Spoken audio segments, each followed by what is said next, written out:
Have you ever wondered what it really means to be free? And whether faith has anything to say when life feels stuck, heavy, or overwhelming? Hello, friends, and welcome to week 2 of Scripture for the Journey, the Bible in a Year. Today I'll be reviewing the book of Exodus. Exodus is a story of liberation, but it's not a simple escape narrative. It's a book about God hearing suffering, responding with compassion, and shaping a people who must learn what freedom truly means.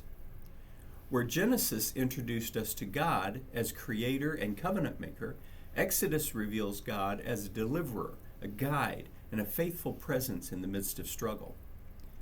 The book opens with God's people living in Egypt, no longer honored guests, but enslaved laborers. Their suffering has gone on for generations and has become normalized by those in power.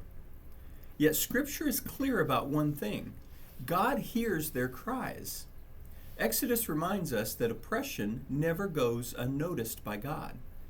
Pain that feels invisible to the world is fully seen by the one who created us. God's response begins quietly, not with spectacle, but with a child placed in a basket and set afloat on the Nile. Moses enters the story in vulnerability before he ever becomes a leader. He grows up between worlds, belonging fully to neither. When Moses encounters God in the burning bush, God reveals a holy truth.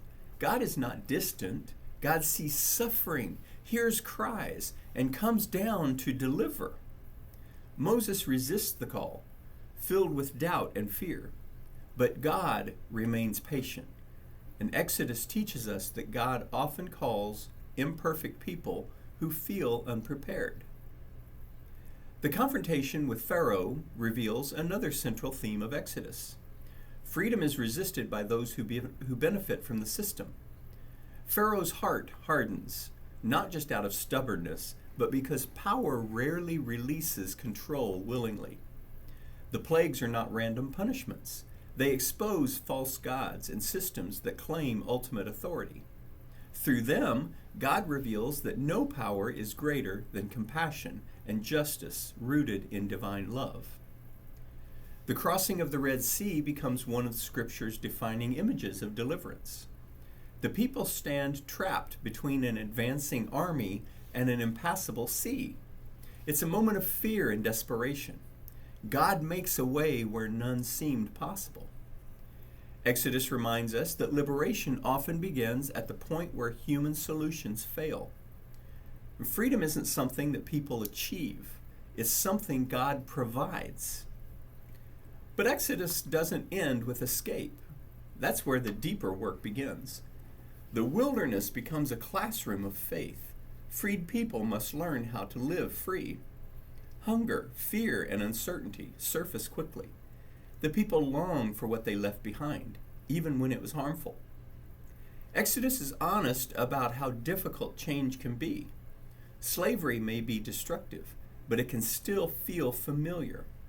Freedom requires trust, patience, and growth. In the wilderness, God provides manna, water, and guidance. God's presence is constant, even when faith is fragile.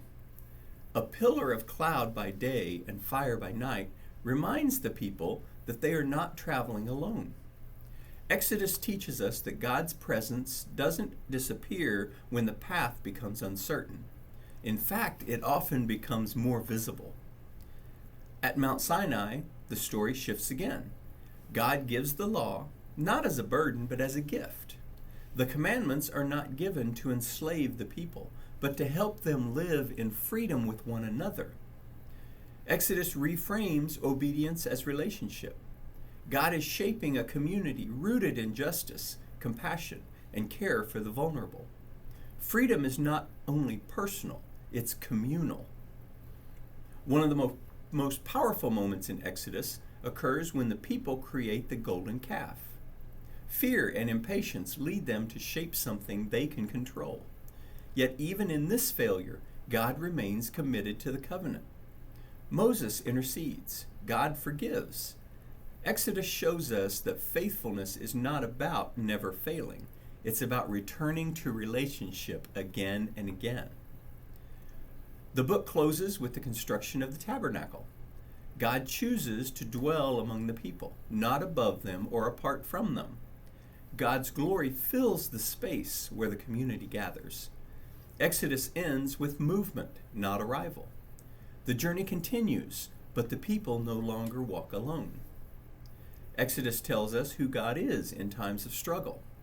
God is the one who hears cries, confronts justice, makes a way through impossible circumstances, and walks with people through change. It also tells us who we are becoming.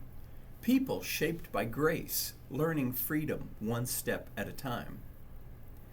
As you reflect on Exodus, consider where you may be longing for freedom in your own life. What feels heavy or confining? Where might God be inviting you to trust the journey, even when the path ahead feels uncertain? Exodus reminds us that liberation is not just about where we leave behind, but about who we are becoming. And next week, we'll turn to Leviticus, a book that often feels intimidating, yet offers profound insight into holiness, worship, and daily faith. But for now, Exodus invites us to hold on to this truth. The God who delivers is still at work, still present, and still leading people from bondage toward life. My friends, if this journey through Scripture is meaningful to you, I invite you to like this video, share it with someone who might appreciate it, and leave a comment letting me know what stood out to you today. And be sure to follow or subscribe so you can walk through all 66 books of the Bible with us, 1 week at a time. God bless you, my friends, today and always.